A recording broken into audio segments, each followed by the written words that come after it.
They told me I did not belong in their family before I even sat down for dinner. And in that moment I realized my mistake was not being poor.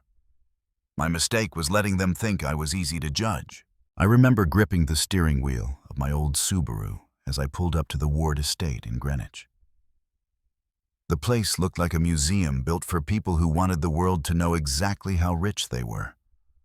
Long driveway, trimmed hedges sharp enough to cut skin, stone lions watching me like they already knew I did not fit in. I sat there for a second and told myself to stay calm. I was 36, not a kid showing up for prom night. But my heartbeat had other plans. Lena touched my shoulder. She had that soft look that always made me feel like the luckiest man on the planet. But tonight her eyes carried a shadow. She whispered that her parents were a lot. I asked what that meant, and she said they had expectations. The kind that came with boardrooms and legacy and country club gossip. I nodded and told her I would be fine. I was not fine. And I knew the moment I stepped out of the car and heard the silence of that property swallow us whole that this night was going to cut deeper than either of us expected. Charles Ward opened the door. 63 years old, tall, expensive suit that probably cost more than my first car. He shook my hand like it was an obligation he had to get through. His wife Victoria followed, elegant in the way people become elegant only when they are used to being looked at. Her eyes traveled down my outfit. Dark gray suit, off the rack. Clean but not impressive. Her smile faded by the time her gaze hit my shoes. We walked into a dining room big enough to serve a wedding. A wall of windows looked out over a yard lit like a private golf course. I sat next to Lena and tried to look relaxed. Charles did not waste time. He asked what I did, and I told him I worked in risk analysis at a firm in Brooklyn. He raised an eyebrow and hummed in that way people do when they want to remind you they expected more. Victoria asked where I was from. I told her I grew up in Ohio, middle class, nothing fancy. She nodded slowly, as if confirming her worst suspicion. The meal was good. Steak cooked perfectly, wine older than I was. But it tasted bitter in my mouth, because each question they asked was a test I was never meant to pass. Lena squeezed my knee under the table, trying to keep me grounded. I tried to help by asking Charles about the expansion of Ward Global Logistics. I had read enough about them to know their roots and investments, but Charles drifted right past my question like I was not there and turned to Lena to talk about a fundraiser next week. I leaned back and watched them talk, and something in me shifted. My entire life, I had stayed quiet to avoid conflict. But the way they dismissed me flipped a switch. My act of being a simple guy, the off-the-rack suit, the old Subaru, all of it had given them permission to assume they already knew me. And they were not even trying to hide the way they judged me. It was almost a relief in a strange way. People show you who they are when they think you cannot offer them anything. And right now, they believed I had nothing. Halfway through dinner, Charles said something that made the air freeze. He lifted his wine glass and looked right at me. Some people make excellent guests, but not every guest is cut out to be family. His tone was casual, but the meaning was clear. Lena snapped her head toward him. "Dad, please." But he kept eating like he had said nothing out of line. I felt anger rise, but I swallowed it down. Staying calm was the only winning move tonight. If I reacted, they would use it as proof that I did not belong. So I sat there and let the heat drain slowly from my chest. Then everything shifted again. The door opened and footsteps echoed on the marble floor. A man walked in. Trent Lawson, 38, COO of Lawson Freight Systems. Tailored navy suit, confident walk, the kind of smile people practice in mirrors. Charles lit up. So did Victoria. Even before he sat down. The room had chosen sides. Lena stiffened beside me. She whispered that she did not know he would be here. Trent gave a small nod to Charles, then glanced at me long enough to size me up and dismiss me. He talked about a recent deal in Chicago, the future of freight tech, the opportunity to reshape the industry. Charles praised him like a proud uncle. The conversation flowed around me as if I had become part of the furniture. I caught Lena stealing worried glances my way. I gave her a small nod, trying to reassure her that I was not breaking apart inside, even though I felt the floor slipping. When Charles stepped out to take a call, I noticed a file folder on the sideboard near his chair. It was marked Merger Proposal Lawson and Ward Confidential. My stomach dropped. Suddenly, Trent's presence made perfect sense. This was not a friendly dinner. This was a negotiation disguised as family time.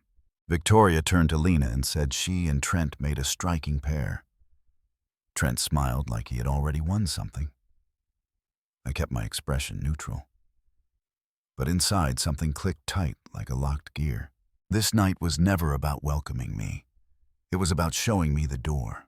When dessert arrived, I barely tasted anything. The conversation spun around corporate synergy and legacy. Phrases rich people used when they wanted to hide manipulation behind polished vocabulary. I watched them all, listened carefully, pieced together what I could. It was one sentence from Charles when he returned that sealed everything. He sat, took a sip of wine, glanced at me and said in a tone too casual to be honest that families like ours depend on the right alliances. Not everyone understands that. Then he set the glass down and met my eyes long enough for me to understand exactly where I stood. Dinner ended, but the night was far from over. I could feel the shift happening around me, quiet and dangerous, like I had stepped into a story that had started long before I arrived.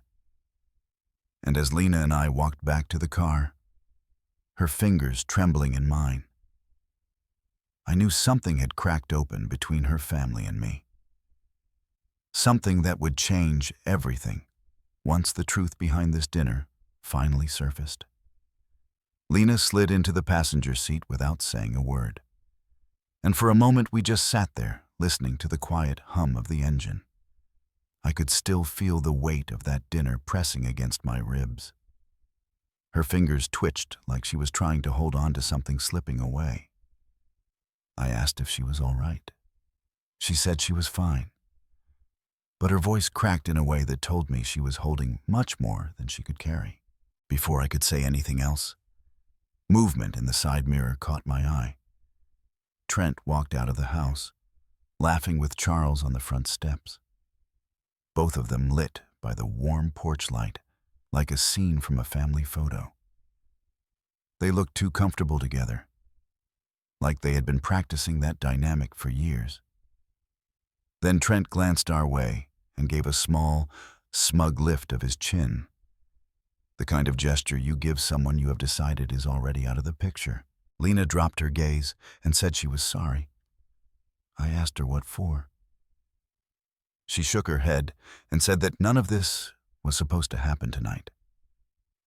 The way her voice trembled made me feel something sharp in my chest. But I told her it was not her fault, because it truly was not. None of what happened inside that house had been about her. It had been a performance staged for one purpose: to show me exactly where I stood. The drive back to Brooklyn felt longer than the drive there. Halfway down I-95, Lena asked me if I saw the folder on the sideboard. I said I did. She exhaled, long and unsteady, like she had been holding her breath since dessert. She said her father had been talking with Lawson Freight for months, and Trent had been circling around their family even longer. She said she never thought it would go this far. She paused again before adding that the merger was more important to her parents than anything else. I could hear the fear in her voice when she said that last part. I pulled off the freeway and parked near a quiet overlook. The city lights shimmered in the distance. She looked small against the dashboard light. like someone trying to protect a secret she did not want to reveal. I asked if there was more. She hesitated, then told me her father had hinted that Ward Global was facing a potential investigation involving old shipping routes and that Trent had stepped in as a sort of shield. Her family saw him as a solution. She squeezed her hands together as she spoke. The pressure they had put on her was not subtle. It was the kind of pressure that comes from people who believe they are entitled to decide the course of someone else's life. I touched her arm and told her she did not owe anyone her future, not even her parents. She turned to me, eyes glossy, then leaned in and rested her forehead against mine. For that moment, we were just two people trying to hold on to something real in the middle of a storm we could not fully see yet. When I dropped her off at her apartment, she kissed me longer than usual, like she was trying to memorize something. She whispered that she loved me and that she would call in the morning. I waited until she reached her door before driving away. A cold unease stayed with me all the way home. The next day felt normal at first. I went to the office, sat through a morning meeting, reviewed risk models, tried to lose myself in spreadsheets. But the image of that folder kept flashing in my mind. The clear symbol that this was not just a bad family dinner. It was the opening move of something bigger, something strategic. Later that afternoon, while I was reviewing a report, I noticed one of the senior analysts, a guy named Calvin, speaking quietly with a man near the elevators. I recognized the man. He worked for a consultancy that often partnered with logistics firms, including Lawson Freight. They handed off a small envelope in a way that looked far too practiced. When Calvin noticed me watching, he stiffened and walked back toward the office floor like nothing happened. The uneasy feeling returned, stronger this time. That night, Lena called, but her voice sounded off. She said she was tired and had to go to a work dinner with her parents and some partners from Chicago. Before hanging up, she mentioned that Trent would be there too, then immediately apologized as if she had said something wrong. I told her to be careful. She said she would. The call ended, but the silence afterward felt heavy. 2 days passed and I felt the distance growing even though she still texted. Short messages, quick updates, nothing with the warmth she always had. I told myself I was overthinking, that it was just pressure from her family, from the merger, from everything she was caught in. But the knot in my stomach kept tightening. Then came the email. It arrived late at night while I was working at my dining table. No subject line, just a single sentence from an unknown address. You have no idea how far they will go. Attached was a short clip, grainy and without audio, showing Trent shaking hands with someone in a hallway I recognized as part of the ward headquarters. The angle was low, like it came from a camera someone did not want others to find. They passed a document between them before heading in opposite directions. My heart pounded. Not because the clip itself revealed anything specific, but because someone inside Ward Global wanted me to see it. Someone who knew exactly what I was walking into. I replied, asking who they were, but the message bounced back. Dead inbox, disposable address. It made me more uneasy than before. The next morning, Lena canceled our plans for lunch.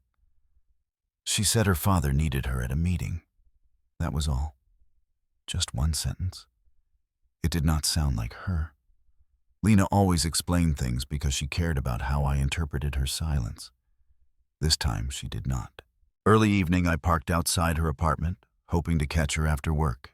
But a black sedan pulled up before she arrived, and a driver escorted her inside like she was on autopilot. She did not see me. She looked exhausted. I told myself to give it one more day. The next day, I called 3 times, went straight to voicemail each time. By the afternoon, I tried again, and this time the call connected, but instantly muted. I heard muffled voices in the background. Then the line disconnected. That was the moment my stomach finally dropped. Something had shifted, something real. When night came, I sat on my couch staring at my dark phone. The city buzzed outside my window, but inside my apartment, everything felt too still. I kept replaying the dinner, the merger folder, Trent's smug glance, Lena's trembling hands, the mysterious video clip. It all lined up into a picture I did not want to accept. I did not know exactly what the Ward family was doing or why they were moving so quickly. But I knew one thing with absolute clarity. I was no longer dealing with a family that disapproved of me. I was dealing with a family that had already decided what pieces of their world were allowed to exist. And it was becoming clear that I was not one of them. I shut off the lamp, sat in the dark, and tried to figure out the first step in a fight I had not realized I had walked into until it was already unfolding around me. I stared into the dark long enough for the streetlights outside to blur. But when I finally pulled myself up from the couch, I knew I could not sit still anymore. Something was moving in the background of Lena's life. Something large enough to swallow both of us if I kept pretending this was just a rough patch with her family. I grabbed my keys and drove without thinking, letting the empty Brooklyn streets guide me while I tried to piece together a map that kept changing every time I blinked. By the time I reached the Manhattan Bridge, Lena called. Her voice was thin, barely above a whisper. She said she could not talk long.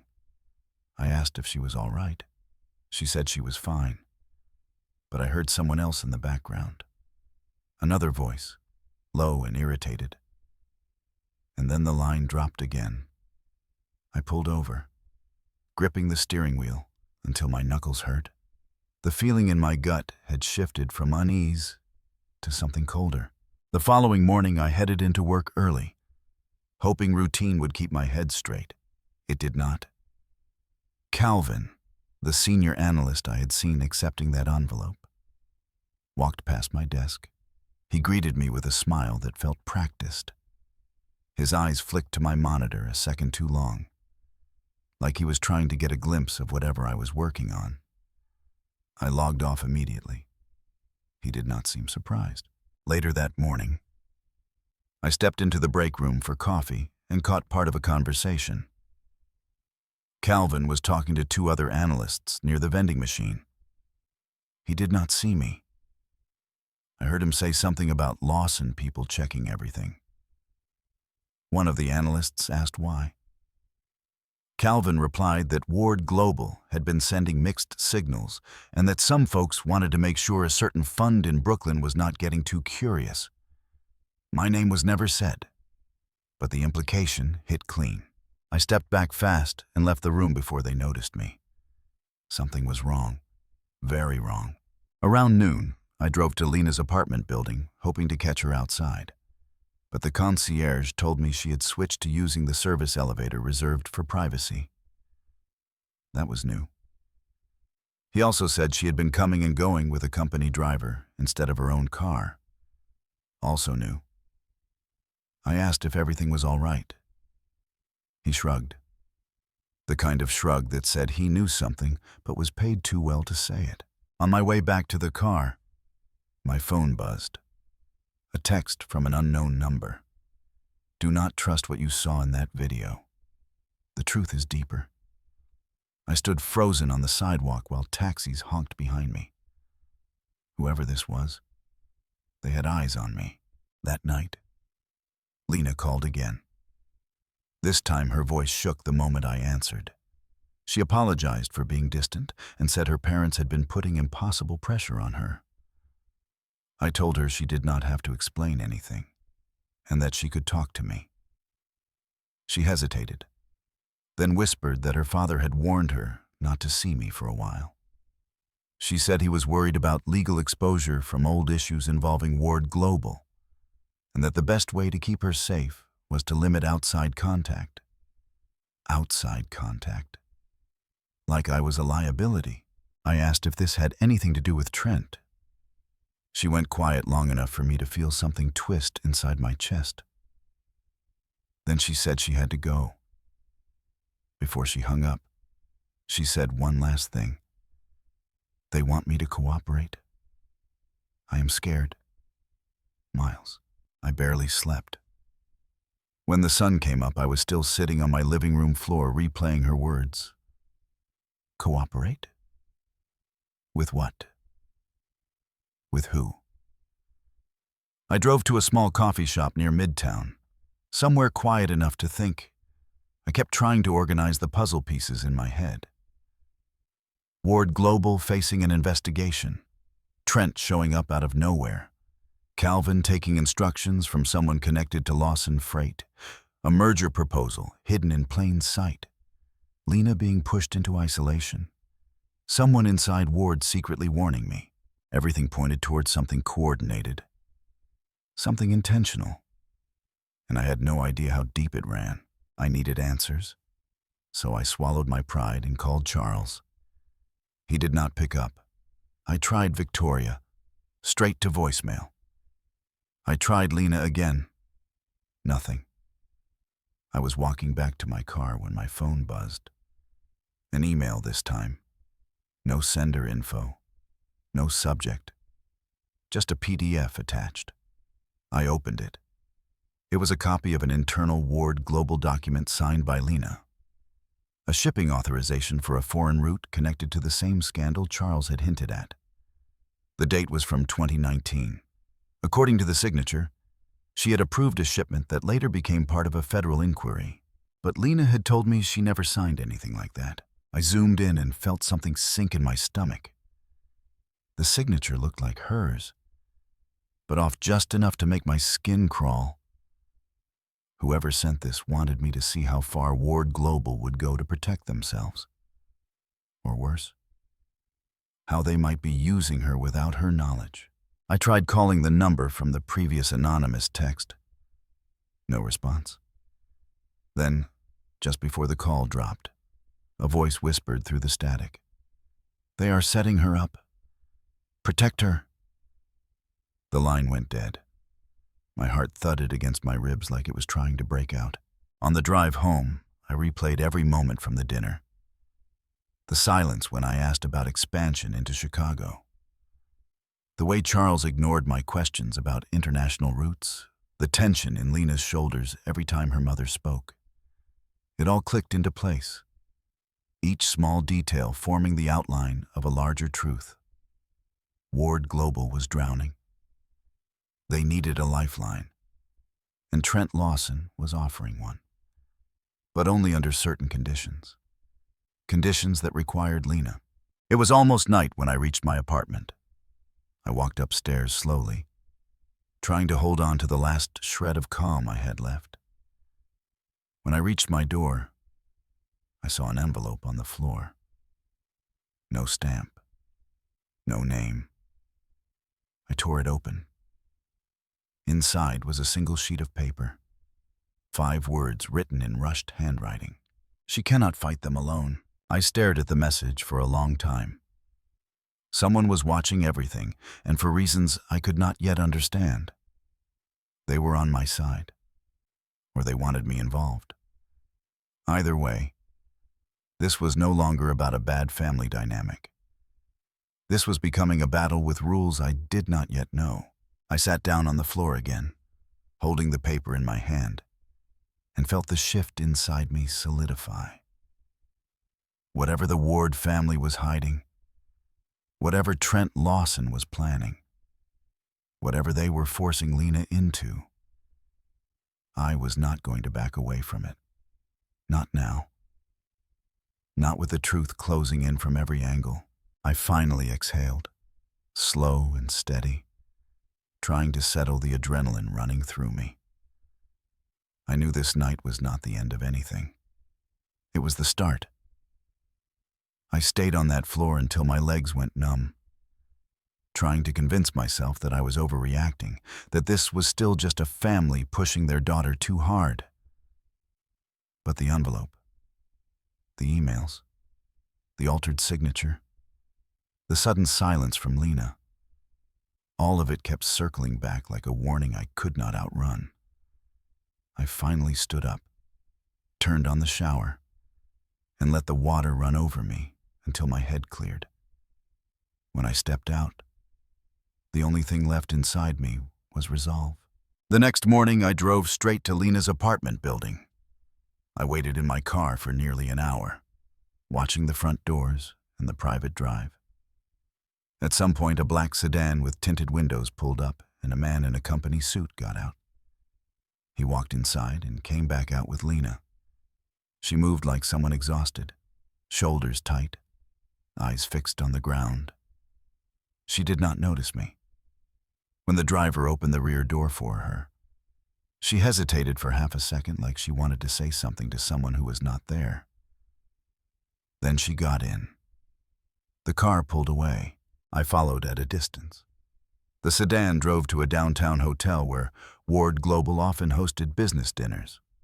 I parked across the street. Lena stepped out, and Trent joined her near the entrance. He said something to her that made her posture shrink a little. She nodded and walked inside. Trent turned and scanned the area with that self-satisfied look he always had, then disappeared through the revolving doors. Something inside me tightened. Whatever they were doing to her, they were breaking her down piece by piece. I could not just stand there watching it happen. Back at work, I tried to focus on meetings, presentations, anything that would keep me from spiraling. But the unease followed me everywhere. Even in the quiet of my office, I kept replaying the moment Lena paused beside the car. Something in her wanted to reach out.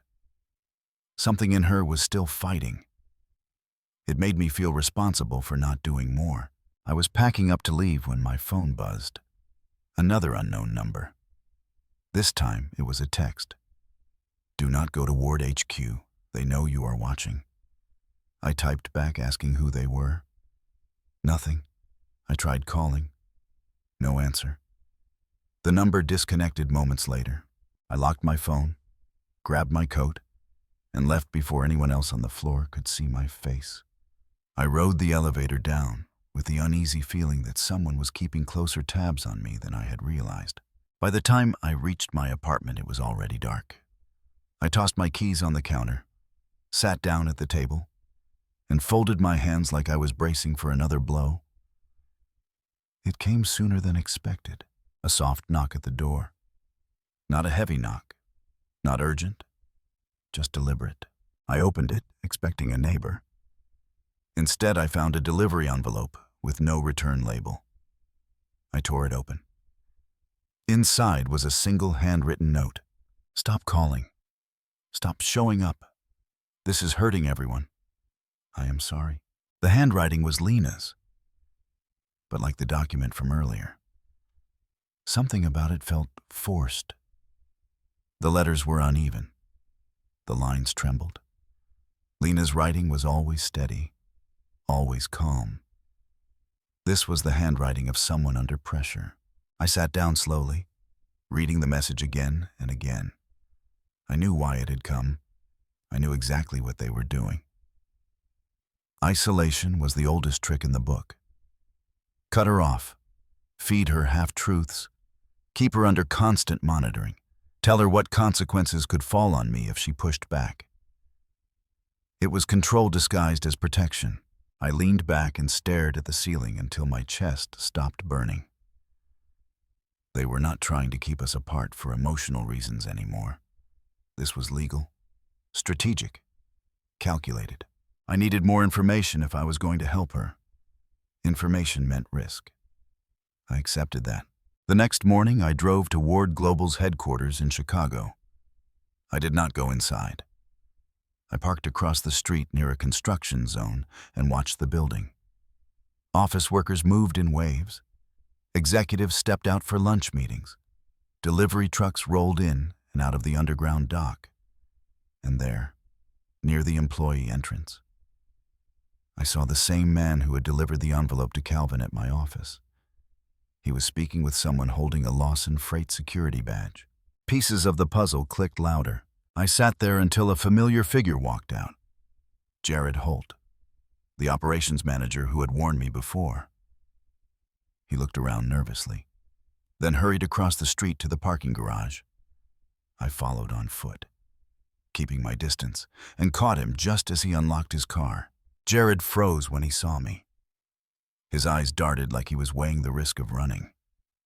I raised my hands and told him I just wanted to talk. He hesitated, then nodded and motioned me into the passenger seat where no cameras could catch us. He kept both hands on the wheel like he was ready to start the engine at any second. He told me quietly that things inside Ward Global were getting out of control. He said certain executives had been instructed to prepare for federal inquiries. People were shredding documents, rerouting communication lines, erasing old shipment logs. Trent had been visiting the building almost daily and holding closed-door meetings with Charles and 2 directors. The mood inside was fearful. When I asked about Lena, he looked down.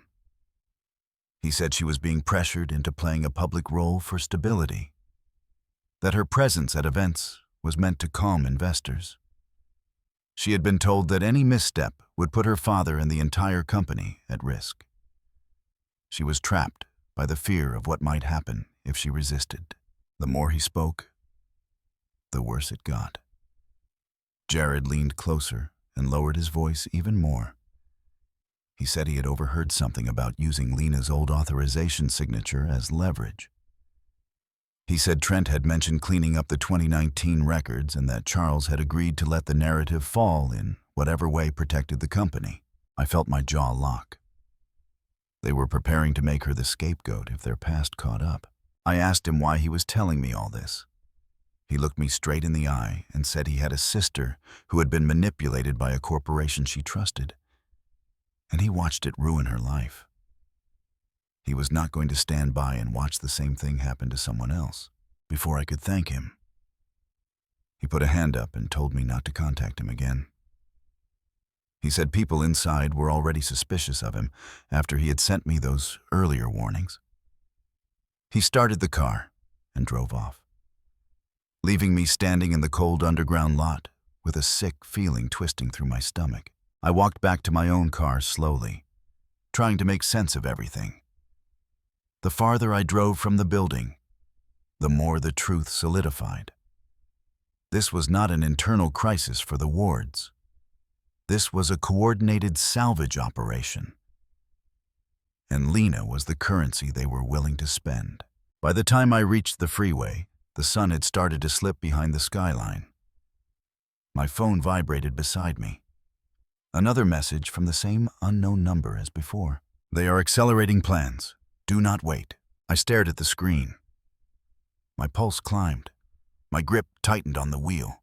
The message felt final, like the last warning before a door closed for good. I drove into the night, knowing the next move I made would decide everything. I drove without thinking, letting the message burn a hole in my mind until I found myself back in Brooklyn, with no memory of the last few miles. I sat in the parking lot behind my building, gripping the steering wheel until my hands hurt. Every instinct in me screamed to go to Lena, to pull her out of whatever the wards and Trent were forcing her into. But I knew walking into their world without leverage was exactly what they wanted. They could bury me with one accusation and use that to tighten their hold on her. I needed something stronger than anger. I needed truth, and I needed power. When I finally stepped into my apartment, the lights were off, except for a faint glow coming from under the living room lamp. Someone was sitting on my couch. I froze. Then Charles Ward stood up slowly, like a man carrying a lifetime of weight. His face looked hollow, older than I remembered, like he had aged years in the time since our dinner. Victoria stood behind him, her hands clasped tightly. Mascara faded around her eyes as if she had cried recently. Seeing them there, inside my home, tore through whatever patience I had left. I asked what they were doing here. Charles said he needed to talk privately. His voice was strained, almost fragile.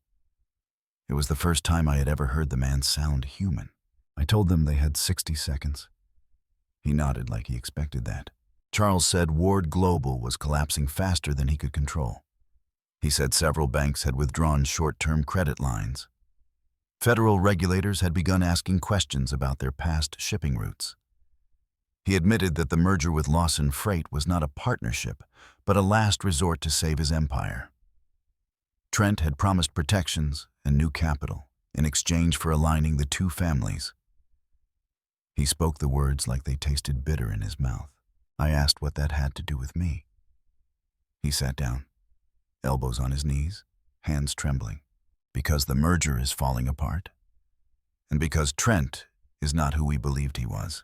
Victoria stepped forward. She said that the shipments under investigation had been tied to falsified routing paperwork. She looked away as she admitted that Trent had manipulated the documents to direct liability toward the Ward name instead of Lawson Freight. If the investigation uncovered everything, Lena would be in danger because her signature had been used on one of the approvals. The room felt colder when she said it. I asked her directly if Lena had actually signed those documents. Victoria shook her head. She whispered that she did not think Lena had known anything about them. She looked ashamed when she said it. Charles leaned back and exhaled slowly. He said Trent had become increasingly aggressive as the merger stalled. He demanded that Lena commit publicly to the partnership with him at an upcoming investor event, insisting that her presence was critical to restoring confidence. When she refused, Trent threatened to withdraw all support and expose the Ward family's past errors, which would destroy their company entirely. I asked the question that had been clawing at me for days. Why are you telling me this now? Charles looked up with eyes that no longer carried even a trace of superiority. Because you are the only person left who cares about her more than what she represents. And because we need your help. For a long moment, I did not say anything. Hearing him admit those words felt like the world was bending in ways I had never imagined. A week ago, this man could not stand the sight of me. Now he was sitting in my apartment telling me his world was falling apart and begging for my involvement. Victoria's voice wavered when she spoke again. She said Lena had confronted them after learning more about the internal investigation. She had demanded that her name be removed from any documents related to those routes. But Charles told her that exposing the truth would sink the company overnight. They had argued for hours. The family was fracturing, and then Victoria said something that made my blood run cold. Trent has isolated her. She is not safe. My body went cold and hot at the same time. I asked them what that meant exactly. They exchanged a look. Then Charles said he believed Trent had been monitoring her calls, tracking her location, and limiting her movements. He said Trent told him it was to maintain security. But Charles admitted he now saw the signs of control he had ignored. Victoria covered her mouth, trying not to cry. She said Lena had confessed to her that Trent had threatened to expose personal details about her involvement in the company if she did not cooperate. Threats that could ruin her. Threats that could tie her to the scandal even if she was innocent. I asked again why they were telling me this. Why not go to the authorities? Why not bring in someone who had the power to intervene? Charles said the authorities were already watching Ward Global and that going to them now would open every sealed door in their company. They would lose everything. He said they needed a private solution. Someone who could fight Trent without dragging the entire Ward legacy into the fire. Someone outside the family. Someone who had no ties to their downfall. Someone like me. My jaw clenched as I asked him what exactly he wanted. He said he needed help stabilizing their situation and gathering proof against Trent before the merger deadline.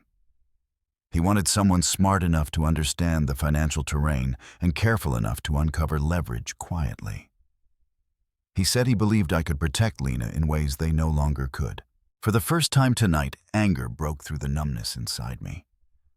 I told him he had no right to ask me for anything after the way he treated me. After the way they pushed Lena.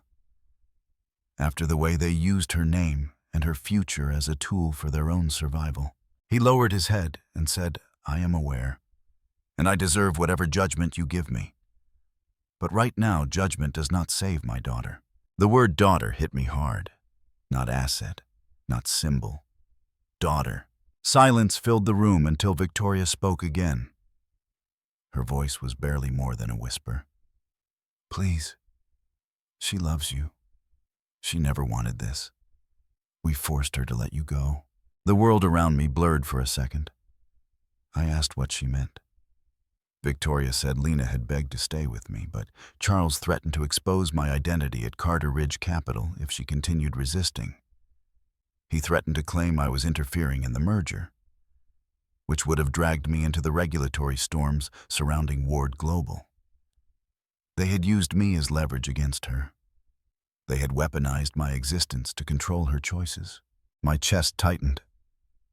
I felt a slow, burning ache that reached deep, past anger, into something older and heavier.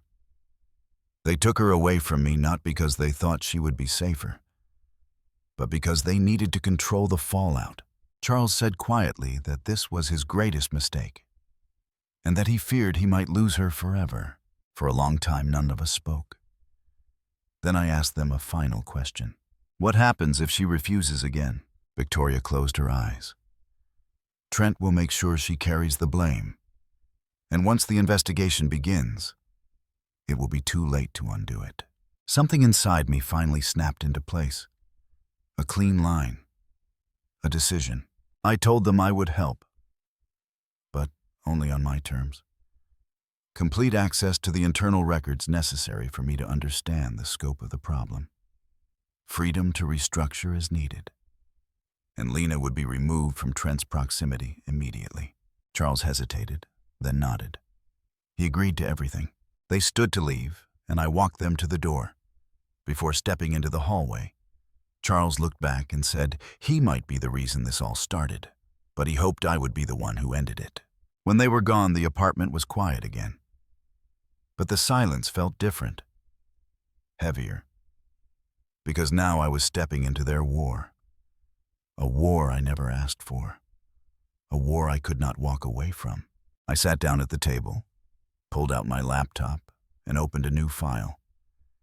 If this was the game they chose to play, then I would need to see every piece on the board, and I knew exactly where to start. I stared at the blank document on my laptop until the screen felt too bright to look at. I knew where to start, but knowing and doing were two different things. I reached into the drawer where I kept a small locked folder that held access keys, private credentials, and encrypted channels for my work at Carter Ridge Capital. If I was going to help the Wards and protect Lena, I could not be the man they thought I was. I needed to operate as the man I had spent years hiding. I logged into the internal systems I had built myself, the ones that allowed me to run deep analysis through layered data streams. Within minutes, my dashboard lit up with freight records, tax logs, financial transactions, and international shipment patterns tied to Ward Global and Lawson Freight. Everything was publicly accessible, but only if you knew exactly where to look and how to read between the numbers. The pattern jumped out faster than I expected. There were shipments routed through the Great Lakes corridor that made no sense financially. Containers that should have been logged in Buffalo were rerouted through a small facility outside Detroit at odd hours. Insurance values did not match inventory. Payment records shifted between 4 shell groups connected loosely to Lawson Freight. Someone had tried to bury the trail, but sloppy. This was fraud. Large scale, carefully orchestrated, and someone inside Ward Global had to have known. Someone had helped push these papers through. I leaned back and rubbed my eyes. The magnitude of the operation was bigger than I imagined. And Lena was caught in the middle of it without even knowing. Around noon, I met with Eli Warner, my attorney, in a quiet office in Midtown. He had been my counsel for years, sharp and relentless. I explained the situation without mentioning Lena by name. He watched me with narrowed eyes. tapping a pen lightly as he processed everything. He said the patterns I found were consistent with money laundering or contract manipulation. He warned me that stepping into anything involving federal inquiry could put me on the radar. I told him I did not care. I needed to protect someone. He studied me for a long moment, then asked if this had something to do with the Ward family. The way he said it told me he already knew the answer. He closed his notebook and told me there were legal ways to uncover more evidence without exposing myself, but I needed someone who understood the government side, someone comfortable working in gray areas. I knew exactly who he meant. That night, I met with Grace Holloway in a small diner outside Newark. She arrived wearing a simple jacket, her hair tied back, eyes sharp. Grace was ex-bureau and had spent years dismantling logistics fraud rings along the eastern coast. She knew the routes, the tricks, the shell firms. She slid into the booth opposite me and said she had heard the Ward name floating around for weeks. I showed her the data. She scanned it quickly, nodding at certain parts. She said whoever designed this structure had used basic methods, but layered them so often that casual inspectors would miss the pattern entirely. She pointed out 2 locations where she believed shipments had been intentionally ghosted. That meant containers listed as delivered, but never physically transferred. She told me that if I wanted to expose loss in freight, we needed proof from inside. Emails, call logs, shipment orders. She had contacts who could pull information quietly, but she would need time and a buffer in case this escalated. I paid for dinner. She stood and told me she would be in touch within a few days. As she walked out, she paused in the doorway and said that if I cared about the woman involved, I needed to move faster than her enemies. I left the diner with adrenaline shaking through my hands. Over the next week, I buried myself in investigation. Every night I cross-referenced data. Every morning I fielded calls from Eli about legal strategy. Grace sent encrypted messages with updates. Several Ward executives had been moving funds through personal accounts. A mid-level director had purchased property using cash routed from a Lawson affiliate. And a senior operations head had been signing off on altered manifests for 2 years. Each clue built a clearer picture. Trent had infiltrated the company long before anyone suspected, and he was drawing Ward Global into a trap designed to collapse the moment the merger failed. Lena had been pulled in to serve as a shield, a signature here, an appearance there, a contract authorization she never truly understood. A face to stabilize investors. During all this, I tried reaching out to her again. She answered once. Quiet, drained. She told me she missed me but could not talk long. There was tension in her voice, something controlled and monitored. She whispered that her father was losing control of everything, and she did not know what choices she had left. Then the line cut. Meanwhile, Calvin at my office grew bolder. I saw him speaking with another Lawson associate in the lobby one evening. They stopped talking when they noticed me.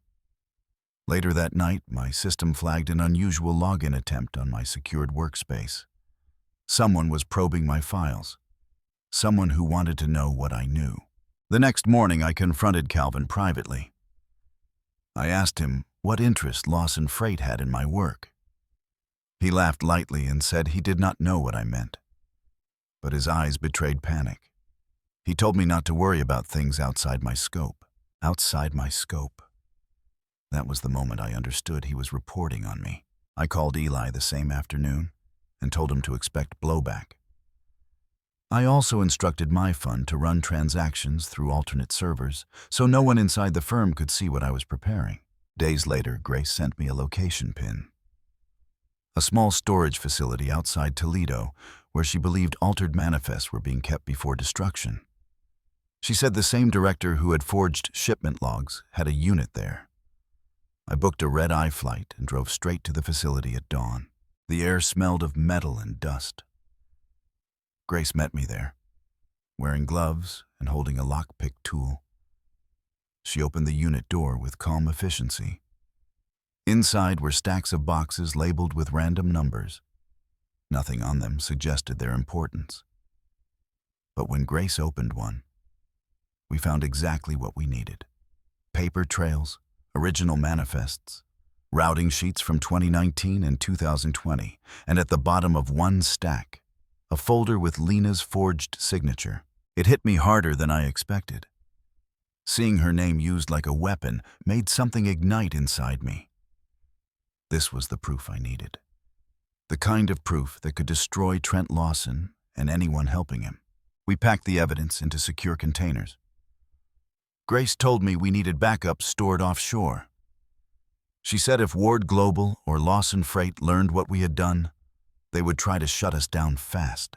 When I returned to New York later that evening, Charles called. His voice was ragged. He said Trent had forced a meeting and demanded that Lena appear at the investor event the following week.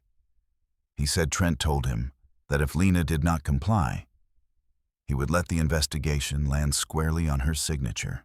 Charles said he could not protect her anymore. He sounded like a man on the verge of collapse. I told him I had everything we needed to fight back. He asked if I was certain. I said yes. But certainty was not what I felt when I hung up. What I felt was something more dangerous. Something closer to determination with no way back. I stood at my window that night, looking across the city. Lights shimmered on the East River. People walked below, unaware of the war unfolding above them. I told myself that if I wanted to protect Lena, the next step had to be bold enough to shake Trent Lawson out of his own arrogance. I already knew what I was going to do. I grabbed my phone, dialed the contact for a private broker I trusted, and prepared the first move of a takeover battle that would hit Lawson Freight before they even realized a new player had stepped onto the board. I confirmed the order with the broker and ended the call with a tightness in my chest that felt like standing on the edge of a high ledge. There was no turning back now. Once Carter Ridge Capital began buying Lawson Freight stock through the 3 offshore intermediaries, Trent would feel pressure he would not be able to explain, and that pressure would expose the cracks he had worked so hard to hide. By the next morning, the first round of purchases had already posted, not enough to trigger any alarms, but enough to start shifting the balance. My phone buzzed constantly with confirmations from the brokerage network. I sat at my desk, drinking lukewarm coffee, watching the numbers climb. The more shares I acquired, the more control I gained over the space Trent believed he owned. I needed him off balance, reacting instead of strategizing. Around lunchtime, Grace called. She had secured the backup archives and had them stored in 3 different encrypted vaults outside the country. She said the evidence was solid enough to open a federal case without hesitation. I could hear the caution in her voice when she told me to be careful. I asked her how long we had before Trent realized we were moving against him. She said not long. Men like him feel it the moment someone pulls the rug. 2 days passed with an intensity that left my nerves raw. News trickled quietly into financial circles. Analysts whispered about unusual activity around Lawson Freight. One source mentioned an anonymous buyer increasing its position rapidly. That was exactly the conversation I wanted to spark. I needed people asking questions before Trent understood what the questions really were. On the 3rd morning, my assistant knocked on my office door. She said Trent Lawson had been calling repeatedly. I told her to send him to voicemail. 5 minutes later, she stepped back inside, eyes wide. Trent is here. I walked out to the reception area. Trent stood with his hands in his pockets, his jaw tight, his smile forced. He greeted me like we were old friends. I told him to skip the act. He followed me into a conference room and closed the door behind him. He asked directly if Carter Ridge Capital was buying Lawson Freight. His voice carried a polite tone, but his eyes had that sharp edge of someone who was no longer in control. I said I did not discuss fund movements with outside executives. He laughed softly. then leaned forward and said it would be in my best interest to stop. I asked what interest he was referring to. His smile faded. He said he knew I was involved with Lena, and he hoped I understood the consequences of interfering in corporate matters. Consequences? The word echoed in the room like a threat he had practiced. I stood and told him the meeting was over. He stood too, but instead of leaving, he stepped close enough for me to smell the expensive cologne he wore. He said if I continued down this path, I would drag Lena into something she was not prepared for. He told me to think about her before I made any more moves. I held his stare until he blinked first.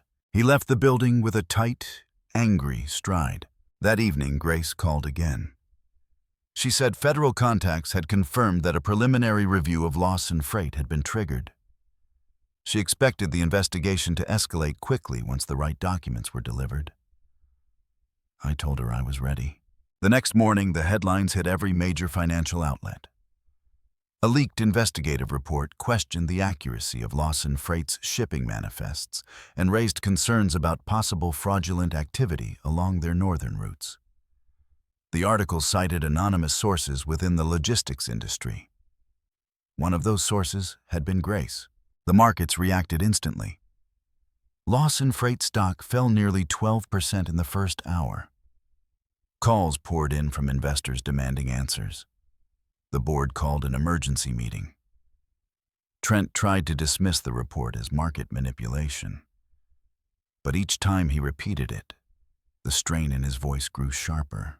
Meanwhile, Ward Global began distancing itself from its potential merger partner. For the first time in months, Charles had leverage. He called me in the middle of the afternoon, his voice filled with disbelief. "It is working." He said Trent had come to him looking shaken.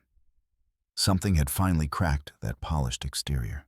But Charles also said Lena had been told to remain at the estate in Greenwich for the next week. He said Trent had insisted it was for her safety. But Charles believed it was a way to keep her accessible and silent. The thought made my stomach twist. I told Charles not to let Trent near her.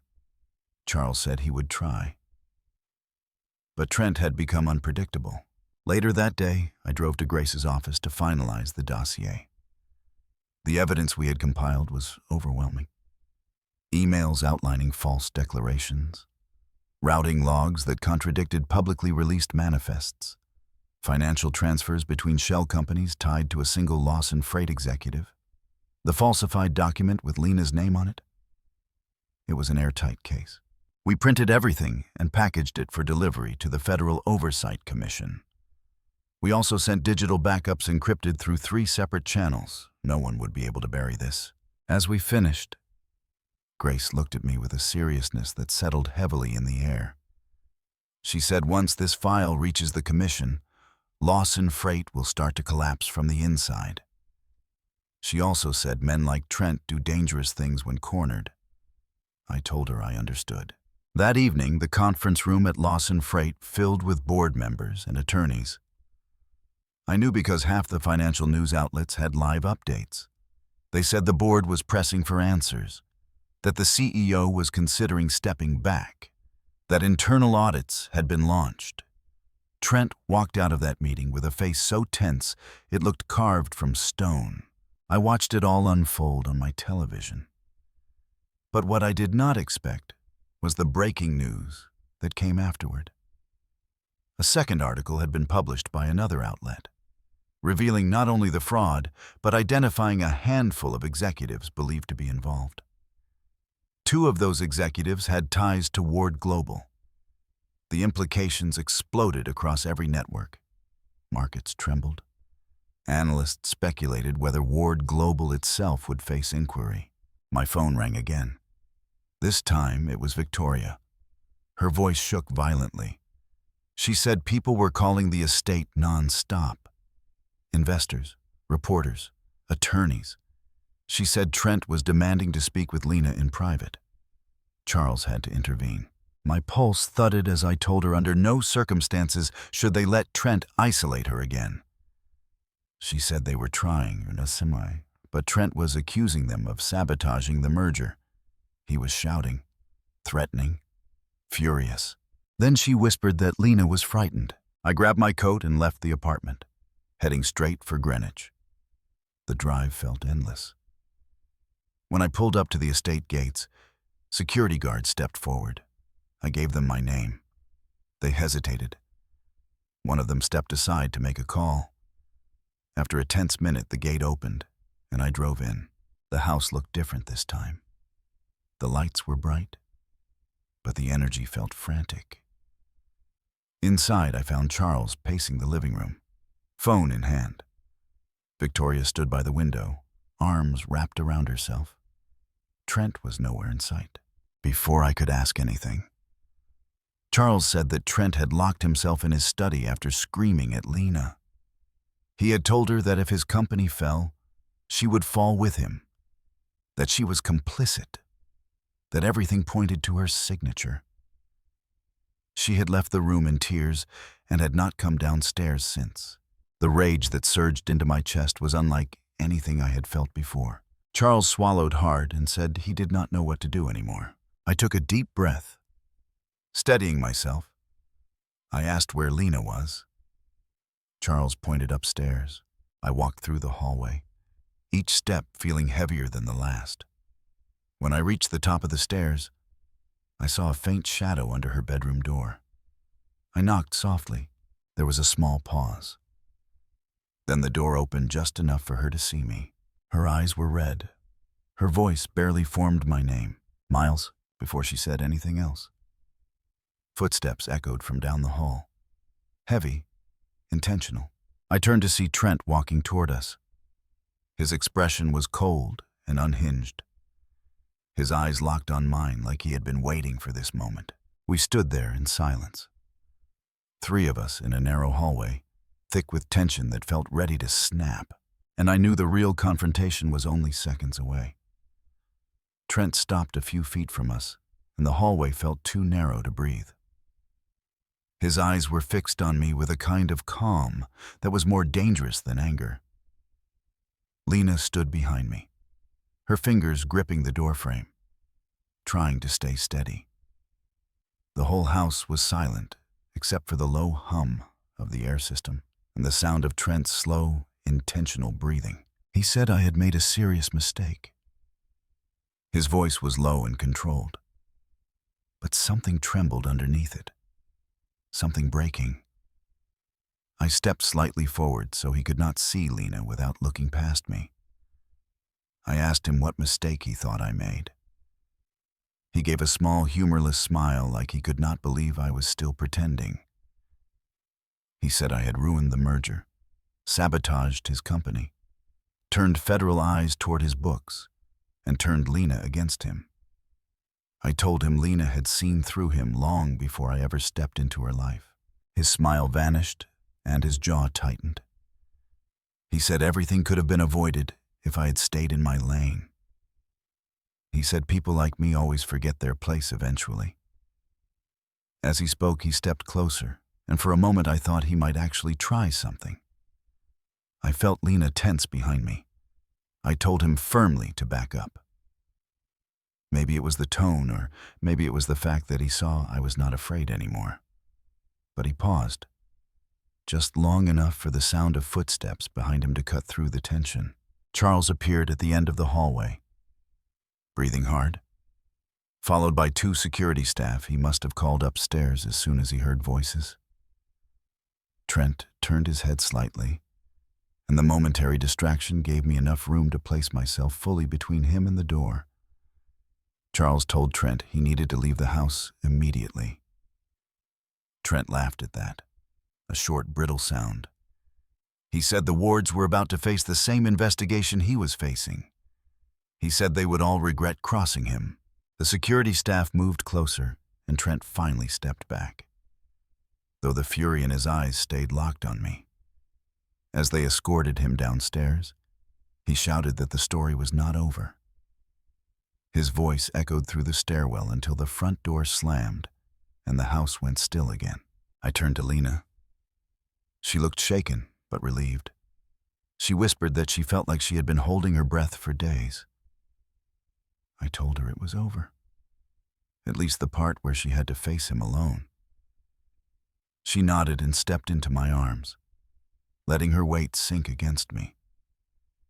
I stood there with her for a long moment until I heard Charles calling from downstairs. We joined him and Victoria in the living room. The tension in that room could have filled the entire estate. Charles looked older than I had ever seen him, slumped in an armchair with his hands steepled under his chin. Victoria looked pale, almost fragile. When they finally spoke, it was with regret so heavy it felt like another presence in the room. Charles said he never should have involved Lena in any part of the merger. He said he had let ambition cloud his judgment. Victoria apologized in a quieter voice. She said she had been wrong about me, wrong about the way she treated me, wrong about assuming wealth made a person worthy of her daughter. Lena listened, but did not respond.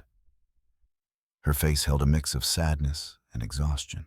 I told them the situation with Lawson Freight would escalate quickly now that the file had reached federal investigators. That much was inevitable. I also told them that the press would start circling and their best move was to cooperate fully and transparently. Charles nodded and said he already had attorneys preparing exactly that.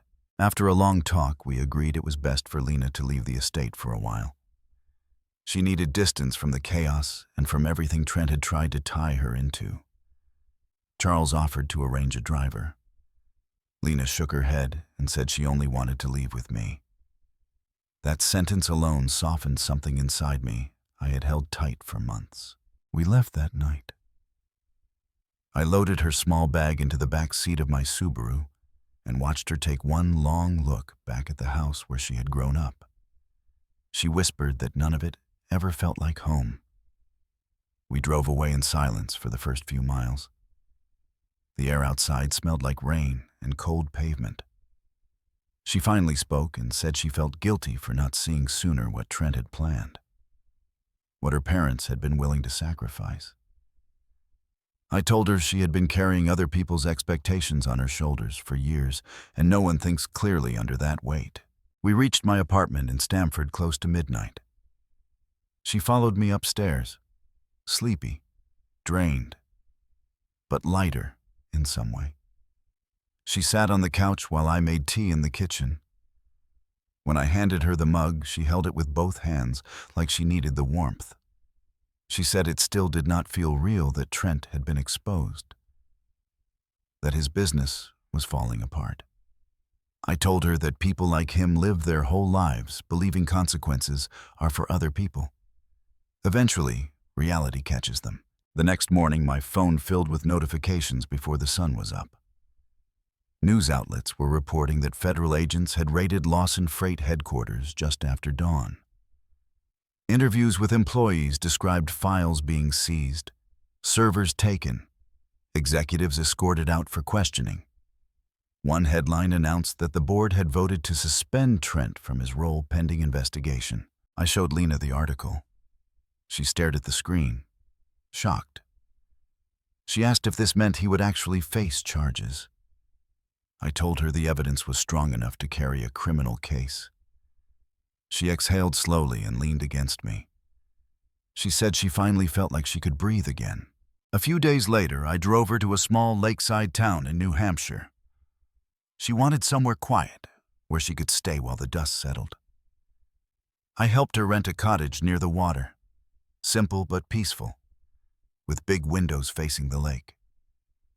She unpacked a few things and stood by the window watching the waves. She said she needed time to figure out who she was without her family's shadow. I told her I would be there whenever she was ready. It took months, but the world kept moving. Federal charges were filed against Trent for fraud and document tampering. His arrest was covered on every business network in the country. Lawson Freight collapsed under the weight of its own corruption. Ward Global recovered slowly but steadily as Charles restructured and distanced the company from anything connected to the merger. During that time, Lena and I kept in touch. Sometimes a long call, sometimes a quiet weekend together at the cottage. She grew calmer, stronger, more herself. When she finally told me she was ready to come back to Stamford, her voice carried a steadiness I had never heard before. We rebuilt our life slowly, without the noise or pressure that had once surrounded us. Simple days, simple meals, simple plans. One afternoon, we walked by the harbor and she slipped her hand into mine. She said she felt free for the first time in her adult life. I told her I felt the same.